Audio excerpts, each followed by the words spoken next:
Bom dia. Desculpem o atraso já estando aqui na igreja, né? Como é que a pessoa consegue atrasar mesmo já estando no local, né?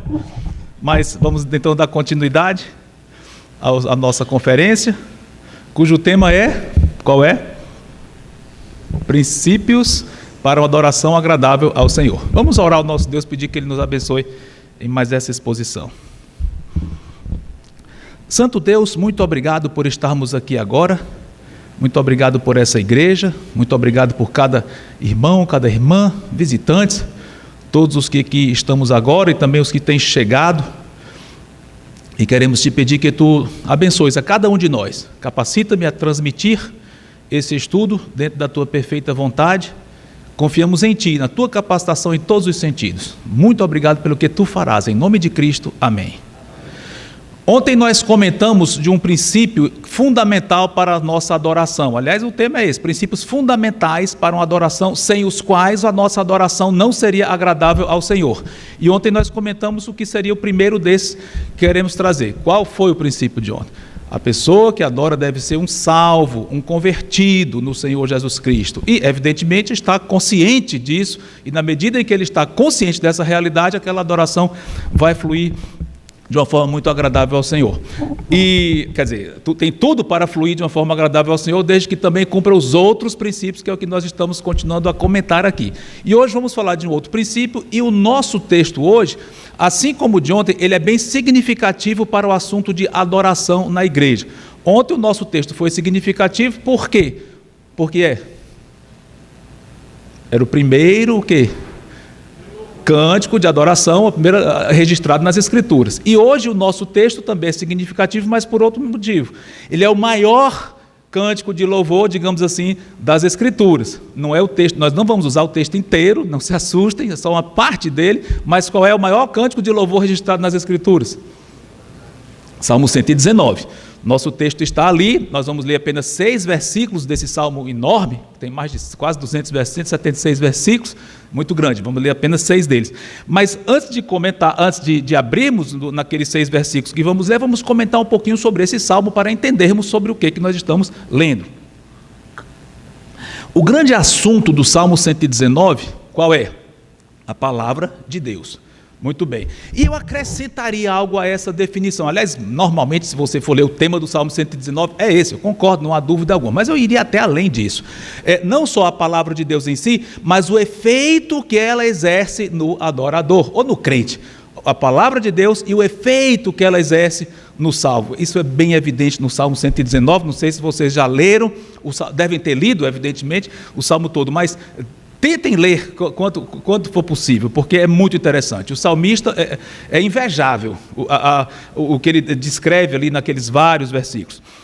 Nós podemos ver nele uma atração profunda pela palavra de Deus. Ele diz que é mais doce do que o mel para o meu paladar, a palavra de Deus. Ele é profundamente apaixonado pela palavra de Deus, e alguém pode pensar aí, mas então ele deve ser uma pessoa quase sem pecado. Não, ele reconhece que é pecador, e aliás ele reconhece tanto as falhas, as limitações dele, que ele diz: eu preciso da tua palavra. Aliás, eu guardo no coração a tua palavra para não pecar, ou seja, se não guardar a tua palavra eu vou pecar, eu sou fraco. Ou seja, ele reconhecia as próprias fraquezas, né? Mas ele levava muito a sério isso, se apegava realmente à palavra, e ele dizia assim: a tua palavra não tem direção, lâmpada para os meus pés é a tua palavra, é luz para os meus caminhos, sem ela como é que eu vou andar? Além do aspecto de não pecar, ele nem tem direcionamento para a vida dele. Então ele reconhece a tremenda necessidade que ele tem. Mas tem um outro ponto do salmista que provavelmente nós nos identifiquemos muito com ele. Sabe o quê? Ele era uma pessoa muito confortável na sua vida, vivia muito bem aqui neste mundo? Não. Ele vivia aflito. Por quê? Era uma pessoa depressiva? Não é o assunto. Quando ele olhava ao redor, via o mundo ao redor, os pecadores ao redor, lágrimas, torrentes de lágrimas descem dos meus olhos, porque os homens não guardam a tua lei. Ou seja, ele olhava o mundo ao redor e ficava muito triste, porque a humanidade como um todo não seguia a própria lei, que ele era apaixonado por ela e viu a necessidade dela. Será que você pode se identificar com esse salmista? Creio que sim. Todos nós, de alguma forma, podemos nos identificar e agir exatamente como ele. Mas afinal, quem era esse salmista? Qual é o autor do famoso Salmo 119? Não sabemos. Alguns acham que foi Davi, possível. Como comentei ontem, o grande homem da música, o grande nome da música na Bíblia, em termos gerais, a gente pensa logo em Davi, autor de metade do livro de Salmos, basicamente, pelo que temos registrado. Pode ter sido. Alguns acham que foi Esdras. É uma possibilidade também. Por que Esdras? Se Davi foi o grande nome, o nome da música na Bíblia, Esdras foi um grande nome de um reavivamento espiritual famoso que teve numa época dramática do povo. O povo de Israel tinha voltado do exílio babilônico, já fazia mais ou menos uns 80 anos, ou seja, já um bom tempo decorrido, mas apesar de terem voltado da Babilônia, reconstruíram o templo, mas estavam muito fracos espiritualmente, muito fracos. E Esdras, quando voltou, chegou até lá. Quando ele viu a situação espiritual do povo, ele ficou arrasado, até parece com o que o salmista fala, chorou bastante, ficou muito para baixo mesmo, tanto que os outros vieram, levanta-te, nós vamos te ajudar a reavivar o povo. E então ele fez uma obra maravilhosa de exposição da palavra de Deus, horas explicando para todo mundo reunido ali do povo, onde houve realmente um reavivamento espiritual. Interessante que a Bíblia conta que até havia várias pessoas que o ajudavam explicando a Bíblia, no caso a lei, para as pessoas lá, explicavam para que todos entendessem. Então Esdras, um profundo apaixonado pela palavra de Deus, pode ter sido o autor. Mas seja como for, nós não podemos afirmar nenhuma coisa ou outra, e se não podemos afirmar, a Bíblia não diz, não é o caso. O importante é saber que ele tem esse perfil e que nós podemos nos identificar com ele. E mais uma curiosidade, antes de nós entrarmos nesses 6 versículos que vamos comentar. O Salmo é só uma curiosidade, é um acróstico. O que é um acróstico? Quando você pensa em acróstico, imagina poesia em que cada linha começa com uma letra diferente que forma alguma coisa. E no caso do Salmo 119, é um acróstico alfabético. As letras do alfabeto hebraico estão todas lá, só que não é cada linha uma letra, não, é cada bloco, cada estrofe, digamos assim, uma letra. Então é de 8 em 8. Os primeiros 8 versículos é que seria o nosso A, os próximos 8, o nosso B, e aí vai nas 22 letras do alfabeto hebraico, ok? Essa é só uma curiosidade literária, que esse salmo é bem conhecido por isso. E quanto ao tema em si, como já falamos, a palavra de Deus, o salmista usa vários termos praticamente sinônimos acerca da palavra. Às vezes ele usa lei, às vezes usa mandamento, prescrições, testemunhos. Não são absolutamente sinônimos, porque há uma certa diferença entre si, mas no geral são bem parecidos. E alguém até disse que o Salmo 119 é como um carrilhão de 8 sinos, que, como se fosse, cada um é uma palavra, um termo que ele usa para a palavra de Deus, ou para os mandamentos de Deus. Cada um é um sino, é um carrilhão de 8, que ficam sendo distribuídos, ficam tocando no decorrer de todo o Salmo, como um tema que fica sendo repetido. É bem interessante essa análise bem poética. Pois então, vamos então ao nosso Salmo, ver esses poucos versículos que comentaremos. Salmo 119.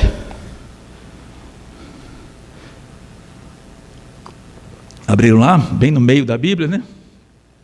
Vamos ver os versículos 1 a 3. Diz assim: Bem-aventurados os irrepreensíveis no seu caminho, que andam na lei do Senhor. Bem-aventurados os que guardam as suas prescrições e o buscam de todo o coração. Não praticam iniquidade e andam nos seus caminhos. Interessante esses 3 versículos. Tem muita coisa, muito ensino profundo aqui. Bem-aventurados, felizes, realizados, plenos, são quem? Quem guardam o caminho de Deus, quem seguem a palavra, a lei de Deus. Isso é muito profundo, até em termos filosóficos, existenciais para a humanidade toda. Quem são as pessoas do mundo, os seres humanos, que realmente são felizes, realizados, cumprem o propósito da sua existência? Pode dizer, sou realizado mesmo. Como se diz, cheguei lá, no sentido de pronto, eu faço aquilo que é para o ser humano fazer, estou bem. Quem são esses? Só os que seguem a palavra de Deus, a própria palavra de Deus. É impossível haver um ser humano na história que seja realmente feliz no sentido correto, sem que tenha feito da palavra de Deus a sua lâmpada, o mel para a sua boca. É impossível. Isso é muito profundo, é interessante, é muito exclusivista, não sei se vocês perceberam. Nada de... o que faz a pessoa realmente ser feliz? É seguir sua consciência. Dentro da cultura que você está, dentro do seu ambiente, você agir de acordo com o que é correto naquele padrão, daquele local. Aí sim a pessoa é bem realizada, é bem encaixada dentro de onde ela está. Nada disso, não é isso. É a pessoa estar bem consigo própria, resolver os seus dilemas interiores. Está longe. Se depender só de si, não é isso? Se depender de si. A felicidade é seguir a palavra de Deus, que é uma só. Não é uma revelação sobrenatural em si de quem quer que seja. Não, é uma. É a palavra que veio, a revelação de Deus, que veio através dos judeus. Aliás, graças a ele, nós temos essa palavra aqui, está no seu colo, na sua mão aí. Uma tradução muito fiel dos originais, está aí na sua mão. É a palavra de Deus que veio exatamente... O que ele se refere como palavra de Deus, no caso especificamente quando fala de lei, a gente pensa logo no Pentateuco, embora o termo seja mais abrangente, está aí na sua mão. Essa é a palavra que faz com que alguém, uma vez crida, uma vez obedecida, faz com que alguém seja realmente feliz. Fora dessa palavra específica, não há nem salvação, nem felicidade real. Mas vamos então para o nosso próximo versículo aqui, o versículo 4. Diz assim: Tu ordenaste os teus mandamentos para que os cumpramos à risca. Gosto disso. Para que os cumpramos à risca. Aliás, a palavra mandamentos, como nós comentamos, os termos são quase sinônimos, mas alguns termos têm um pouco de... são mais específicos quanto a algum assunto. E, segundo os eruditos, essa palavra para mandamentos é algo bem específico, bem detalhado. É uma coisa específica para uma certa situação, digamos assim. Não é algo muito geral, não. É detalhe mesmo. Então, a ideia seria essa. Os detalhes da tua palavra devem ser cumpridos à risca, devem ser cumpridos fielmente, como diz a NVI, por exemplo. Então, ou seja, nós nunca podemos achar, eu já sigo tanta palavra de Deus em tantos pontos, que naquilo que eu falho, é pouca coisa, porque eu já sigo tanto, então isso aqui é bobagem. Não é coisa de só menos você deixar de seguir a Bíblia em algo que você sabe que deve fazer, é um dano grande que nós fazemos. Não é uma opção, não é como alguém que, por exemplo, estudou para uma prova, tirou 9. É uma boa nota, não tenha dúvida. Se a Agatha tirar 9 numa prova, parabéns, minha filha. Ótimo por isso. Mas e o 1 que faltou? Tudo bem, podia ser 10, mas 9 é uma nota boa. Não é assim no tocante às Escrituras, nesse sentido que estamos falando. Não podemos dizer, já tirei 9, ótimo. E o 1, se você sabia que devia fazer alguma coisa, a Bíblia ensina uma coisa que você não fez, o efeito é muito grave. Não é como você tirar o 9 numa prova, não. Eu comparo isso, imagine uma situação para a gente ver a gravidade de não seguir a palavra de Deus. Imagine que você está no self-service, tem lá várias opções de prato, e você está escolhendo, vai escolher de 5 pratos um pouquinho, que é o que você gosta. Você está lá escolhendo, e um dos pratos, um prato que você gosta bastante, alguém chega do seu lado e diz, olha, aquele ali não coma que está estragado. Alguém comeu agora e está passando mal, então não coma. Aí você, e você acreditou naquela pessoa, é uma pessoa digna de credibilidade. Mas você olha, mas é tão gostoso, é o que eu mais gosto aqui. Está estragado, mas olha, são 5 pratos que eu vou escolher, 4 são bons, 1 está ruim, eu gosto muito, é um bom argumento, entre aspas. E além disso, 80% é bom e é saudável, 20% não vai ter problema. Você faria isso? Tolice, né? Porque aqueles 20% vai lhe fazer passar mal, e os 80% que você fez não vão compensar o erro. Irmãos, deixar de cumprir a palavra de Deus em coisas que nós entendemos que é o correto e não fazemos, a analogia cabe bem, o dano é grande. Eu sei que temos um Deus misericordioso, não estou dizendo, olha, se você pecar nisso, a ira de Deus vai cair sobre você. Não é o espírito, não é o que eu estou querendo passar. Temos um Deus misericordioso, compreensivo, conhece seu coração, Ele nos disciplina amorosamente, não tenho dúvida disso. Porém, o fato de Ele ser misericordioso não anula o fato de que aquilo é grave. E é pela misericórdia que Ele perdoa, etc, etc, e Cristo já pagou o nosso pecado, e Ele vai disciplinar em amor, é outra história. Mas é grave, nós sabemos que devemos fazer uma coisa e não fazemos. O efeito é danoso. Então, lembra disso. Aliás, a Bíblia, alguns dizem que é como um manual de instrução daquele que fez o objeto, entre aspas. Ou seja, Deus criou você, Deus criou a nossa mente, tudo. Se Ele diz como nós devemos nos comportar, aquilo é o certo. E qualquer alternativa àquilo é ruim, é danoso. O problema é que nós, em nossa pequenez, em nosso pecado, somos tão fracos que achamos que não é exagero. Não é isso. Deus sabe exatamente o que Ele prescreve e é algo bem preciso naquilo que é melhor para nós. A essas alturas, alguns já podem estar pensando, mas o que isso tem a ver com música? Eu não vou pedir para levantar a mão, que eu não quero entregar a você, mas é possível que alguns estejam pensando, onde é que ele está querendo chegar? O assunto são princípios para o louvor ser aceitável a Deus. O que isso tem a ver com música? Só está falando de seguir a palavra de Deus. O assunto é bom, eu sei, mas o que tem a ver com música? Vamos para o próximo versículo. Agora vamos dar um salto aqui. Vamos para o versículo 54. Agora você vai entender. Chegou lá? Salmo 119, 54. Os teus decretos são o quê? Motivo dos meus cânticos. Aliás, esse é o título da mensagem é esse: motivo dos meus cânticos. Os teus decretos são motivo dos meus cânticos na casa da minha peregrinação. Chegamos no ponto. Os teus decretos, dos quais nós temos comentado até agora, esses são os que me levam a cantar durante a minha peregrinação. Aliás, o que é casa da peregrinação? O sentido deve ser a nossa vida terrena. Nós somos peregrinos debaixo do sol. Nós somos peregrinos nesse mundo. O sentido é esse. Não é a casa literal que estamos lá, não. A sua vida aqui é a sua casa de peregrinação. Assim que os comentaristas entendem, eu acho que faz sentido. Ou seja, durante nossa jornada, os teus decretos são o meu louvor, são o meu cântico. Aliás, o sentido da expressão parece ser essa. Uma tradução em inglês diz: teus estatutos são minhas canções na casa da minha peregrinação. São as próprias canções, né? Pegaram agora o princípio que nós queremos trazer para o nosso louvor ser aceitável ao Senhor. Eu estou aplicando a palavra, que não está dizendo exatamente isso, mas eu estou pegando um princípio e aplicando. Para o nosso louvor ser aceitável, é fundamental que nós conheçamos a palavra de Deus, a doutrina correta e, óbvio, a pratiquemos. Aliás, olha o versículo 56, 62, é o último versículo que nós vamos ler outras passagens, mas do Salmo 119 é o último. Salmo 62, olha o nível que chegou do salmista estar apegado à palavra de Deus. Olha que coisa linda esse versículo.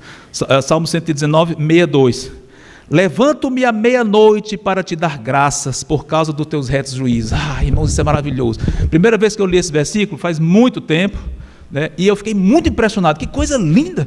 O salmista talvez acorde de noite, ou pensando o que está passando na mente dele, se preocupando com uma coisa ou com a outra. Não, claro que o que estava na mente dele era mastigando a palavra de Deus, mastigando quem o próprio Deus é. E ele estava tão empolgado com aquilo que ele se levantava: Senhor, muito obrigado pelos teus caminhos maravilhosos. Isso é empolgante. Aliás, experimente isso. Se nós ficarmos tão imbuídos de quem o Senhor é, de madrugada acorda pensando nele, senta na cama ali: Senhor, muito obrigado. Isso é maravilhoso. Imagina o nível da pessoa estar imbuída da palavra de Deus e da comunhão com o Senhor Jesus Cristo, para o coração transbordar até quando ele pensa isso durante a noite.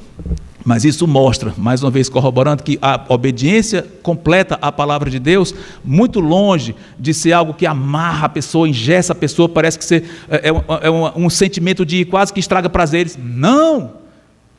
Está aqui o efeito. Uma pessoa que conhece realmente a Deus e sua palavra e se apega o máximo possível, essa é a vibração que ela tem com esses assuntos.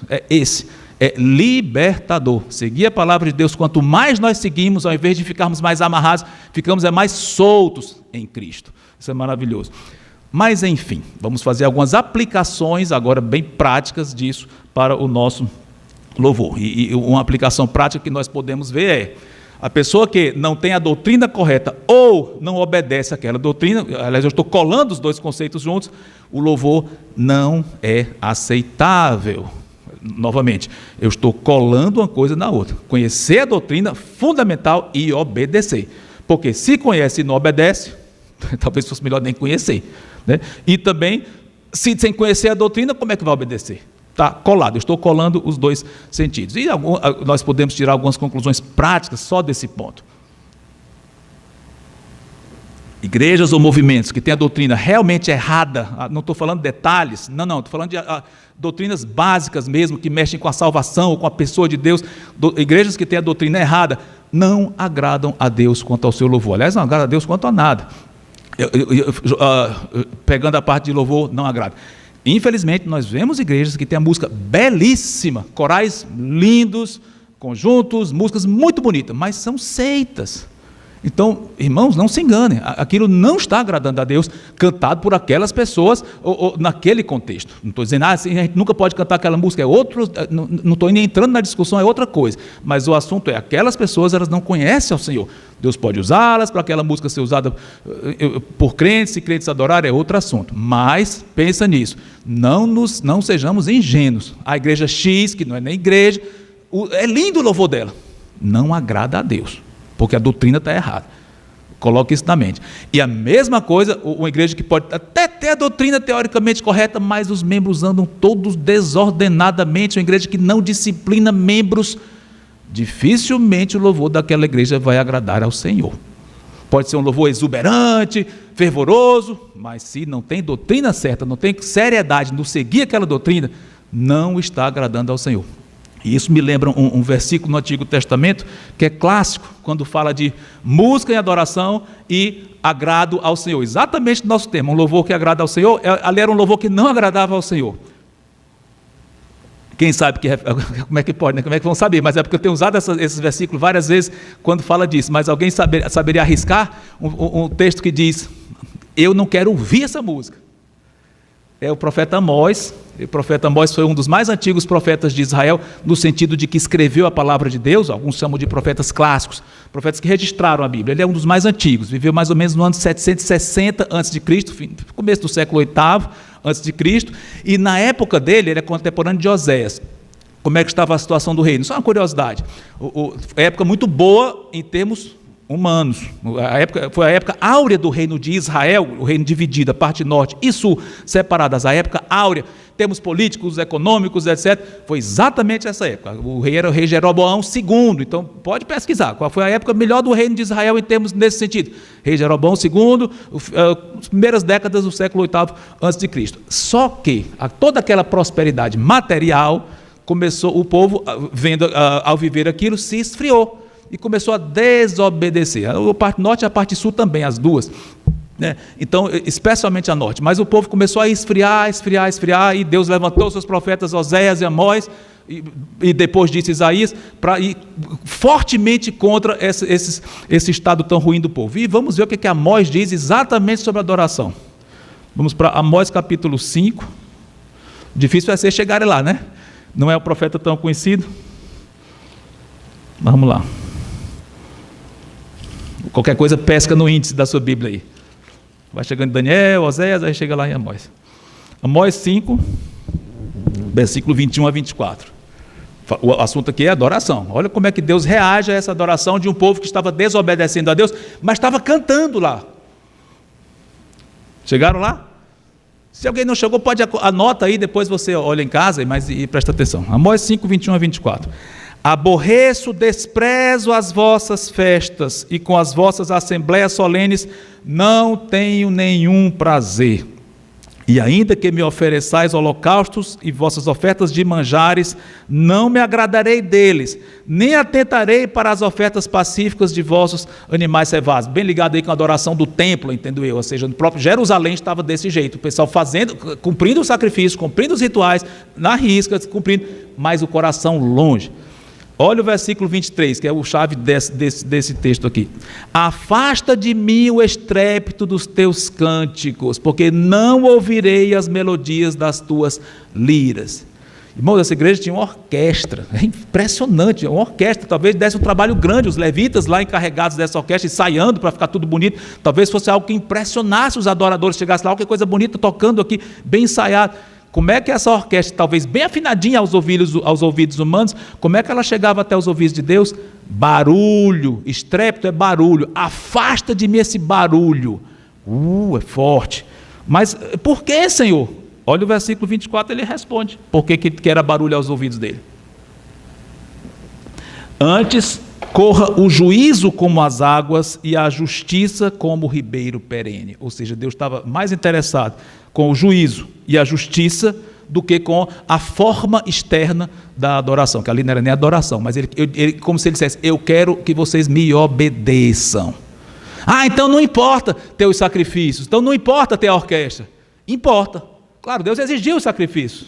Claro, Deus exigiu que se cantasse, não tenha dúvida. O problema é quando troca uma coisa pela outra. Diz: isso substitui o meu coração. Se Deus deu ordens, sim, nós temos várias prescrições que devemos seguir, claro.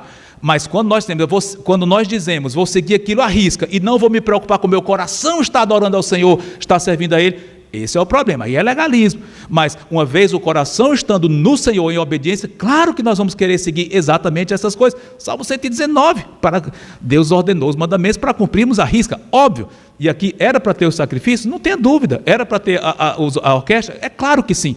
mas desde que na base tivesse a obediência.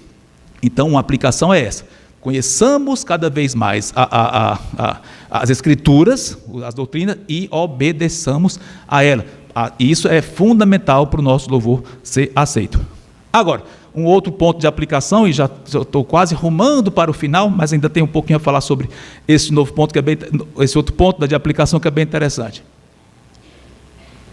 Alguém pode pensar assim: tá bom, eu estou levando a sério as Escrituras, conforme a mensagem de ontem, eu sou um crente, realmente eu fui batizado nas águas, quer dizer, no Mar Vermelho, né, figuradamente, fui batizado no Espírito Santo e até demonstrei isso no meu batismo nas águas. Sou um crente realmente no Senhor Jesus Cristo, estou consciente disso, levo a sério as Escrituras e tento servir ao Senhor e seguir ao Senhor.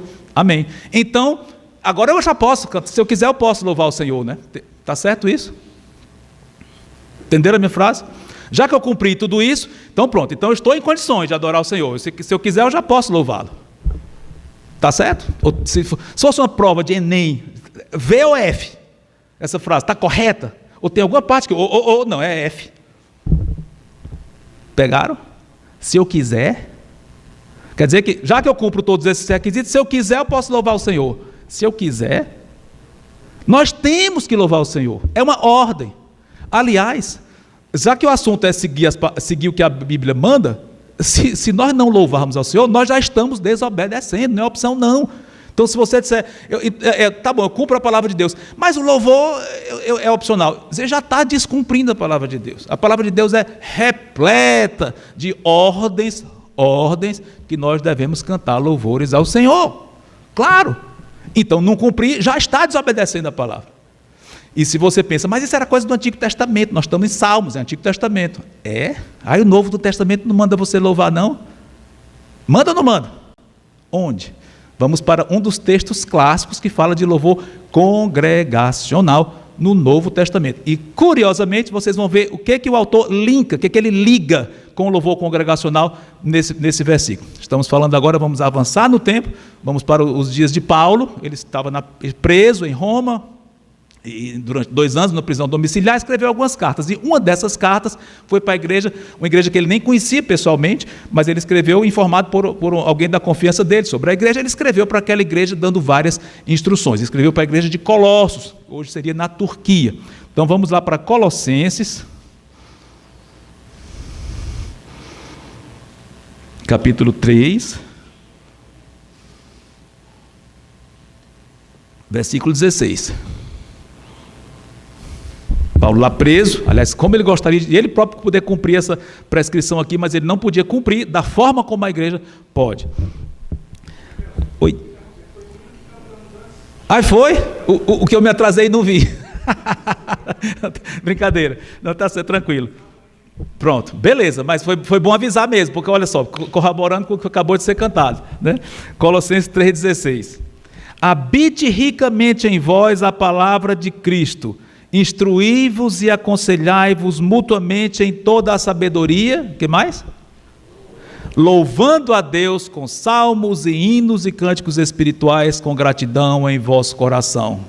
Perceberam? O que Paulo junta aqui? Duas ordens, no mesmo versículo praticamente, se bem que não foi ele que dividiu os versículos, mas colocou uma do lado da outra. Que foi? Palavra de Deus, louvor. O que a gente está comentando.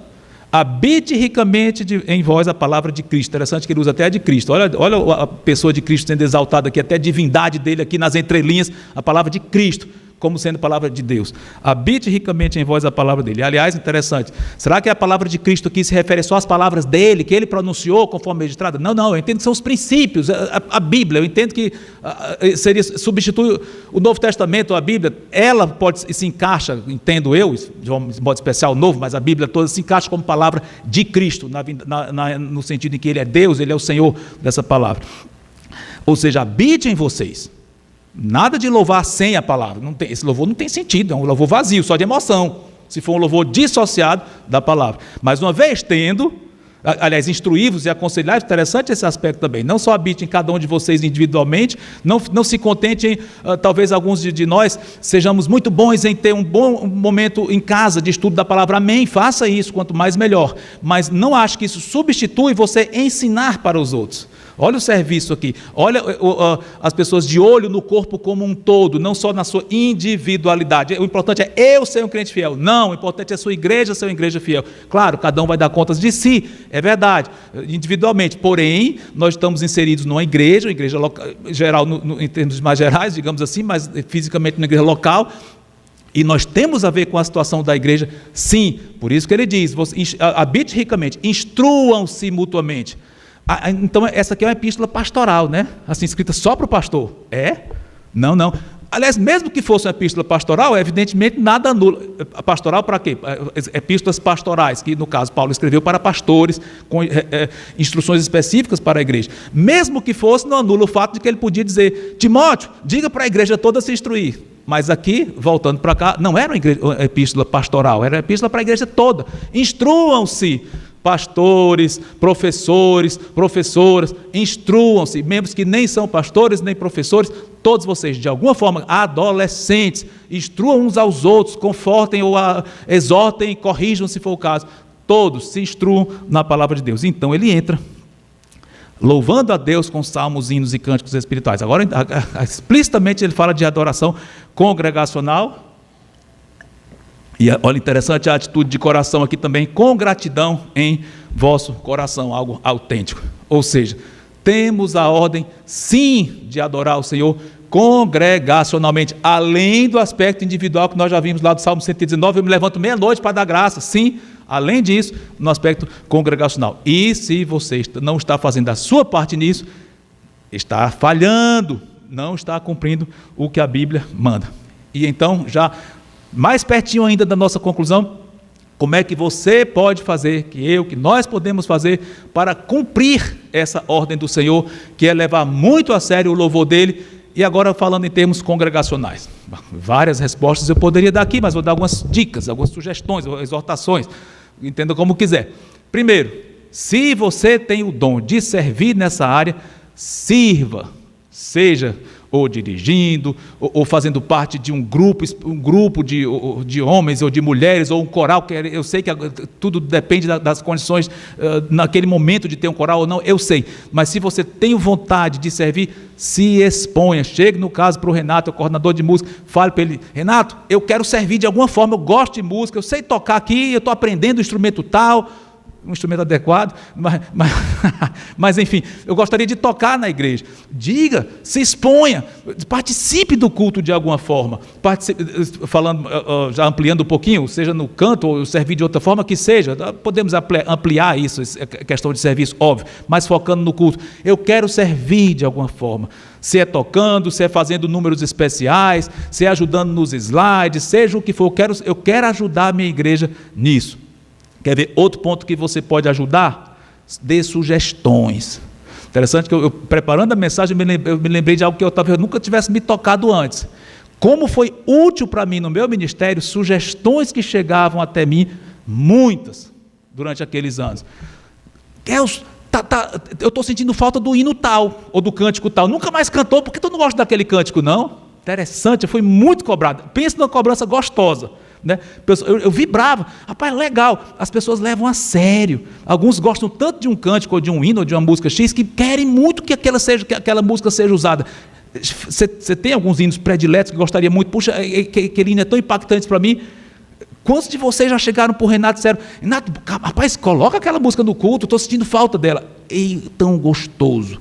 Muito do meu ministério foi, digamos, moldado ou direcionado exatamente por sentir qual era o desejo, digamos assim, da igreja, através de irmãos que individualmente chegavam dando muitas sugestões. Claro, nem todas são viáveis, óbvio, mas cabe a gente discernir o que é que pode ser aproveitado, se é exatamente daquele jeito, ou pega o princípio e aplica de outra forma, seja como for.